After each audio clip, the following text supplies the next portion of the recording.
That's not a good start, is it? So welcome to the first session of the Career Change Summit, which we're holding over the next 2 days. The idea of the summit is to give those of you that are looking for a career change or for a new role, maybe something completely different, and maybe the current circumstances of the last 12 months have found you looking for a new job unexpectedly. So this is all designed to help you. I'm Denise Matthews, I'm from Elevate Careers, and I'm a career coach. And I've put together a portfolio of people that I think are really inspirational, and also I give you some absolutely fantastic advice on how to manage your job search. So we're going live on StreamYard, so if you can please give StreamYard permission to see your name, so that if you comment on the presentations, we can see who's talking to us. And also a special benefit is that I'm going to be giving away a prize of £1,500 of career coaching to anybody who comments to the speakers about their presentations, ask questions, etc., all into a prize draw at the end. And we'll pull a name out of the hat after the summit has ended. So if you're watching on replay, please give us a hashtag replay so that we can see you joined us later. I would really appreciate that. And now I'd like to welcome our first guest.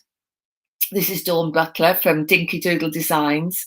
I've known Dawn for a few years, and I feel very fortunate to have done so. I've watched her build an amazing career.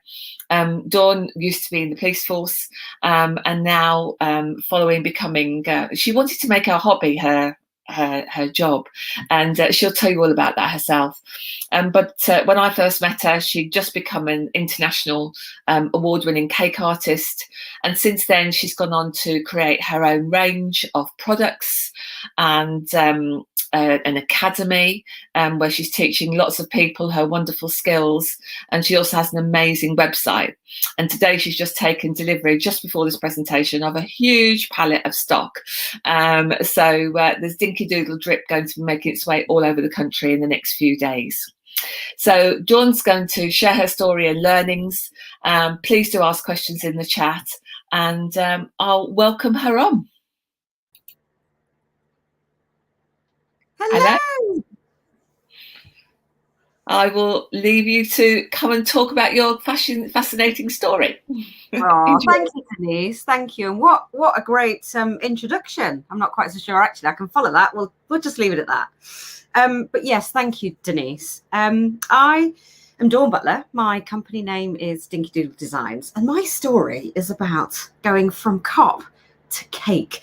Now, when I say I'm a cake maker to people, what do they actually conjure up as an image? Is it the little swirls on the top of cupcakes, or maybe the odd birthday cake? So many people, when I say to them, I'm a cake decorator, they go, oh, I make cakes, but they don't quite get it. They don't quite make cakes like I make cakes. So to put you in a picture of what it is that I do, we'll let Denise run the VT. So this is the award-winning cake that she spoke about. There's Einstein. And I like to make novelty cakes. So cakes that look like other things. So this one here might be a trainer, or maybe Brian May's guitar. I took this one to the next level by you actually being able to carry it like it was a real guitar. I then started putting liquid in things so you can actually pour them like the real bottles. This is actually one of my newest online classes. Then I started to make things move. There's BB-8, some remote control cars that you could actually drive with your smartphone.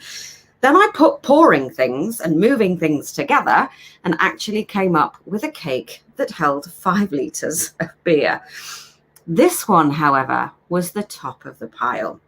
This is a flying helicopter cake made for Her Majesty the Queen and Prince William. And now that isn't a request that you'd certainly get every day.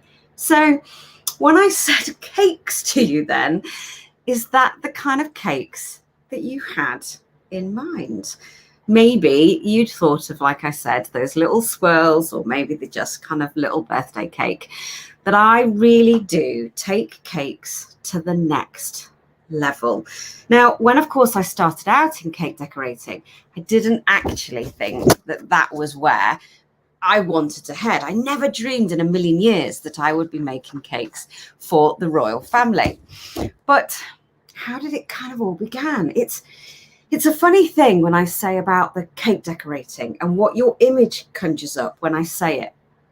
It's funny because probably up to 3 to 5 years after leaving the police and becoming a cake decorator, both my parents and my in-laws still told people that that's what I did for a living. I was a police officer. I kind of wonder why. I wondered why. Was it embarrassing that I was now a cake decorator? Was it because I'd left this amazing career behind? So it took me such a long process to actually free myself of becoming a police officer. But how did I get there in the first place? Well, when I was 17, I know it's only 3 years ago. But basically, when I was 17, I left university, and I'd, you get these part-time jobs. I'd got a job in a local bakery where I was learning how to jam and cream cakes. So I would just literally do the cake orders for the decorators to finish off for that day. And I loved it, absolutely loved it. But I'd finished that summer job, finished my degree, and ended up in the police. Well, with a degree in performing arts, my options were pretty limited. And I certainly knew I never wanted to be out of work. So I could use my degree, any degree, to get into the police force, and off I went. And I ended up in Brighton. What a place to work. I saw absolutely anything and everything that you could imagine. And to start with, I absolutely loved it. I already knew my now husband. We were together then at that such young age. And it was difficult because we were both in different places, but we made it work. Paul eventually got a transfer down to Worthing with his job, and we were able to have kids, get married, and settle down. I was doing really well. I was now a detective inspector. I was looking after things like the child protection team, and work was going great. But unbeknownst to me, if I was honest with myself, I'd realised that actually I was really unhappy. If you can hear in the background, by the way, it's sod's law, isn't it? That now the grass is being cut outside the studio, so it's a little noisy, but hopefully not too long. So I was just desperately unhappy. I was exhausted. Of always trying to please the public. Criminals hated us. The public hated us. Everything that we ever did. It was just so exhausting. We'd managed to get an opportunity for Paul to take a big career leap if we moved back to Nottingham. So that really was my breaking point. Shall I go back to Nottingham and start in the police there, or shall I try something new? So we took that massive opportunity to be able to cut our cloth a little differently. Did we need the massive car? Did we actually need the house? Did I need all the holidays? Did I need to be not looking at my food bill every month when I went shopping? Or could we do something about it to help us kind of release the chains from our necks, basically? So that was what we did. We actually sold our house in Brighton with negative equity at the time. The bottom dropped out the market, and we were able to basically come back to Nottingham and rent for a little while. So, we didn't therefore need this massive mortgage. I got a job in a little supermarket where I could just help pay the wages, bring something in a month, and actually spend time with the kids. So looking after the kids became my full-time job. Now, I hadn't touched a cake really since that job when I was 17. Now, I'd eaten a fair few, but I hadn't made one. But when the kids were born, you start making birthday cakes again. And I realised it was actually quite good fun. Now, when I took that birthday cake to the first big party of class, there were 30 kids in the class, and all the parents were suddenly cooing and ahhing around my cake. You want to do this for a living, Dawn? I couldn't possibly. Who on earth would want to buy them? And that was the seed that started to be set. Now, I'd got my part-time job at Tesco's. I'd got 2 kids around the start of school age. And before I knew it, I was taking orders from friends and family that resulted in 20 carved novelty cakes a week. I was just as exhausted.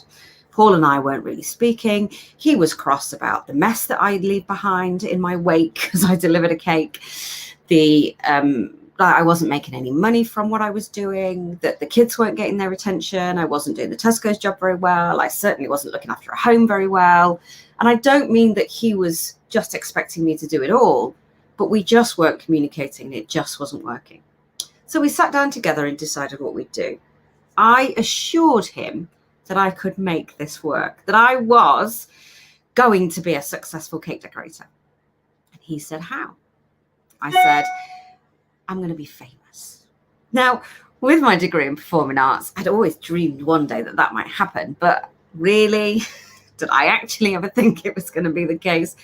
But you know, once I'd said that out loud, apart from the fact that I could hear Paul laughing so hard, I suddenly thought, that's it. That's what I'm going to do. I didn't know how I was going to get there. Paul said to me, I'm going to set you a challenge. If this is what you want to do so badly, here's your challenge. You have got to provide all the fun stuff, because I'd like to go on holiday again and we can't afford it. I would also like a Range Rover. That was the car that he wanted. And seeing as we're now renting again, you need to pay for a house. And that was the challenge that he set. So the fact that he was laughing so hard and the fact that he said I couldn't do it just made me so determined. I then had some decisions to make. I initially thought that I ought to go after the business that brought in the most amount of money, which is wedding cakes. But you know what? I'm really not very good at them. I can't cope with the colour. I'm not confident at the style, and it just isn't me. So I then thought I'd failed. But when I realised that what I'd learnt in part of my drama degree in sculpture and carving, I could put into what I'd learnt when I was 17 in making cakes, that I could actually come up with novelty cakes. And that was a much better fit. Once I'd realised what my fit was and that I didn't need to be good at everything, then all of a sudden I could streamline it. And it went nuts. My only problem now was that I was really bad at pricing. I would still work for absolutely no money, and it would take even longer to make all of the cakes, but I felt like I was getting somewhere. I then got noticed by another company who produced cake decorating tools. They wanted to produce an airbrush, which they'd seen me using on a cake, and they knew nothing about it. So they asked for my advice. The advice that I gave them was that the airbrush that we all use is meant for blokes in a garage. It's never meant for cake craft. And we devised one together. It couldn't have been a perfect fit, more perfect fit, because they put all the money in and it just had my name on it and my expertise. Before I knew it, it was one of the world's leading selling airbrushed products for cakes. And because it got my brand name on it, that then went all over the world too. I remember getting a post on Facebook, "You really ought to do classes in Australia." I replied, "I am, next year." Paul went, "Are you?" I am now. I'm a massive believer that if you say it out loud, it's got to happen. And not because some infinite force is going to bring it into being, but because you will make it so. You've made it public and I can't fail. So I had to make it happen.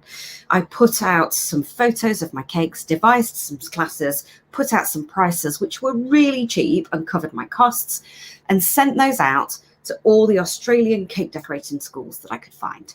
I would hope that I could maybe fill a week's worth of teaching. I filled 6. And before I knew it, I'd be looking at heading off to Australia.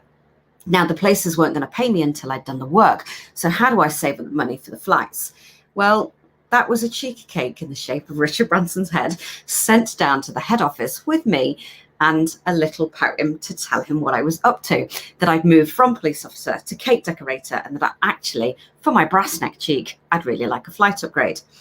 Not only did I get a flight upgrade, I got free first-class tickets return from London Heathrow to Sydney Airport. It was absolutely amazing. And my teaching career was born. I will never, ever look back. I absolutely thrive on the passion of helping others. So then obviously the teaching kind of went and set off. Now, the relationship I had with that company that produced the products broke down.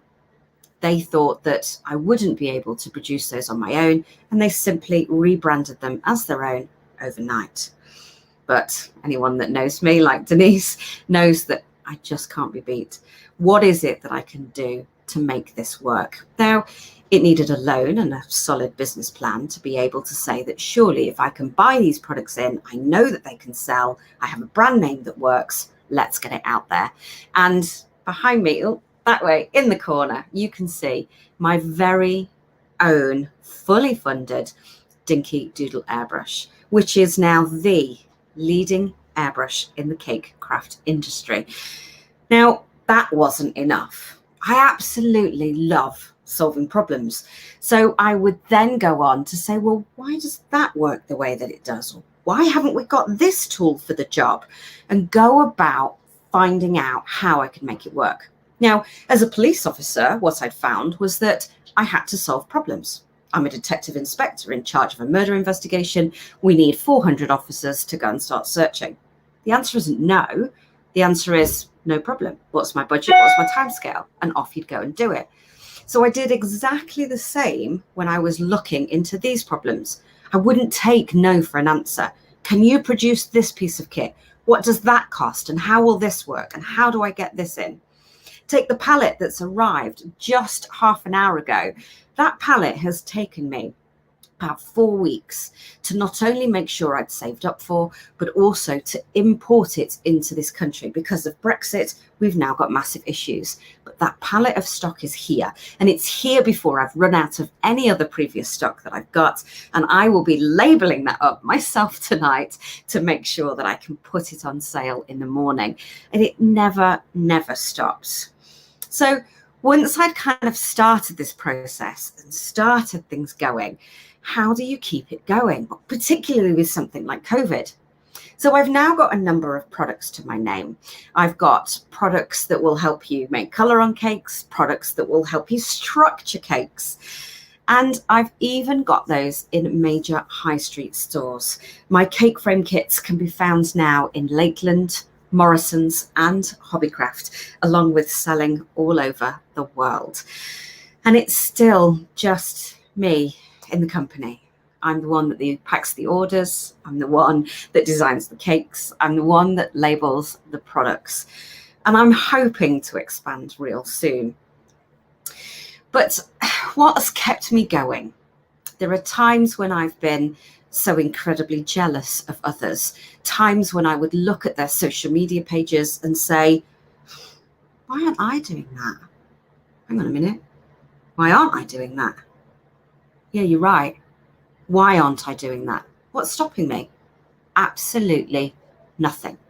So I now don't look at those social media pages. I wake up in the morning and say, what am I going to do today? What am I going to achieve today? And then I make it happen. As I've said to you before, I'm a massive believer. If you say it out loud, it's got to happen. And I constantly tell myself, this is what I'm going to achieve this year. And then, of course, COVID hit. COVID was massive for all of us. It certainly meant that I have had to completely pivot my business. So whereas I would travel across the world teaching others how to make cakes, and I would be selling expensive airbrush kits that retail at £130, I no longer had an audience for that, nor was I now not traveling anywhere. I had to learn how to use technical equipment. I had to learn how to use a different platform, and I needed another product to keep my website going. That was what the delivery was this morning. This past year, my metallic edible drip for cakes has been the #1 selling product across cake decorating supplies. And this week, at the end of this week, sees me launch the DinkyDoodle Cake Academy. If you could see the surrounding in the studio, there are 1, 2, 3, 4, 5, 6, 7 different cameras that give me different angles for all of my projects. I can film things, I can then stream things. I now have a website that just basically will take me through everything that I need to teach others. And I've learned so much about how technology works. Honestly, I can't answer emails, let alone be actually responsible for sorting out so many technical and editing things. But it's been an absolutely amazing journey. And how have I achieved it? Well, I have got bucketfuls, and I mean bucketfuls of drive and ambition. My motivation is what gets me up every morning. My motivation is what still sees me working at 11:30 at night. But I've surrounded myself with experts that I can listen to. That day that I realized I wasn't a wedding cake maker and I needed to concentrate on what I was good at was the day that I also realized I need to surround myself with others who can do their thing. This week saw me take on a cleaner. I have a cleaner at home because actually I'm not an expert in cleaning. What am I doing? It's wasting my time. And what we've now got is somebody busy working in the background is I've now got a Judy. Everybody needs a Judy. But Judy is now picking and packing my orders. That is literally this week, these things have started happening so that I can concentrate on the things that I feel I am best at. I'm going to take on somebody for my social media and marketing and get all the right help I need to help me channel my business. Because actually, despite what Denise says about how my business has grown, I think it's grown by fluke. And my ambition and drive is the thing that's got me this far. Just imagine where I could be in this time next year when I've put all of those amazing people in place. I hope that this has given you a little insight into the fluffy, silly cake world that I live in and how I've changed my business. And by the way, Paul did get his Land Rover and we have the most beautiful, beautiful dream home. I couldn't have wished for any more. And I honestly am so excited to see where this will lead us. But hopefully you found this a little enjoying and maybe a bit useful. And I'm certainly here to answer any of your questions. Thank you so much for your time. I've been Dawn Butler from DinkyDoodle Designs. Oh, thank you, Dawn. That was brilliant. You're very welcome. Oh, really, really good. I learned things there that I didn't know. So there you are. Well, of course, because we've had the glitch on the live, so we haven't got the questions. So what I hope is that when people come on the come and watch us on catch up, I know that I can reach out to you, and if anybody's got any questions, then come along. Absolutely. So you've been on a lot of stages over the last sort of 10 years. So out of all the greats in the cake world, who's been your inspiration? It's probably the greats in the cake world. It's possibly not anybody in the cake world. There are so many people that I think, goodness, what have you done? Look at what you've done to your business. Yeah. If it was to be the cake world, Zoe Fancy Cakes has just gone from nothing and making these little figures to having like 500,000 followers, and just the YouTube, all of her social media networks are absolutely phenomenal. And that's where I'm focusing this year. So my goal is to be snapping at her heels this time next year. That's brilliant. Yeah, I look forward to seeing it and to buying the products. Well, without you, honestly, without Elevate Coaching, I wouldn't be where I am, because you're my sounding board. I know that I've got that passion. I know that I've got that drive, but there's so many things that you've thought of that I go, oh, hang on a minute. Right. Okay. For instance, we've spoken about the teaching network that I teach through. If it wasn't for you, I wouldn't have even known it existed. Just those little things that have stopped me spending hours on Google trying to search for the right alternative and idea have just been placed in front of me. But then it's my responsibility to go, right, let's do it. And that's what I love about our chats, is that you go, you've done it all. I gave you things to do and you've done it all. It's all gone. So just whilst we're both on video, I want to say a massive thank you to you. Oh, thank you. Well, it's good fun. I absolutely love it. And I love seeing what comes out of it, because that for me is what coaching is all about, is that you have ideas, you bounce around. Sometimes you go, no, I'm not doing that. And that's absolutely great, because you consider things, and that's Yeah. why you're so good at what you do. You always put that consideration into things, and if it's not right, it's not right. But you know, you come up with something better, and it's fantastic to see. Well, but it does. It makes me think. Sometimes you haven't thought about it, and you need to go through the wrong answers in order to come up with the right one. It's the right is always glaring obvious in the face. So, but yes, you're always my sounding board. Thank you. I look forward to the next 12 months and eating lots of cake together at certain times. Well, right, good luck with your palette. Products now. Yeah, go get gluing. I know. Thank you, Dawn. It's been a real pleasure. Very welcome. And if anybody tags me in, if they've got a question or anything specific to me, I'm sure Denise will tag me, but feel free to tag me in the Facebook group and I will do my best to reply ASAP, but I'll certainly be catching up later. And I can't wait to see the rest of the lineup that you have planned. It looks amazing. Thank you. Have a great day. Thanks, Dawn. Bye-bye. Bye. Bye. Okay, so I hope that people found that useful. I know Dawn really well because we worked together for quite some time, but I certainly learned things from that. And it is her determination that sees her through some of those amazing projects she's done. So we're back on at 3 o'clock to talk to Russell Crowe from the Talent Hub. So I hope you can join us then to come and hear about how a recruitment consultant an organisation can support you in your candidate journey and how you can help to make it easier for yourself. So look forward to catching up later. Thank you.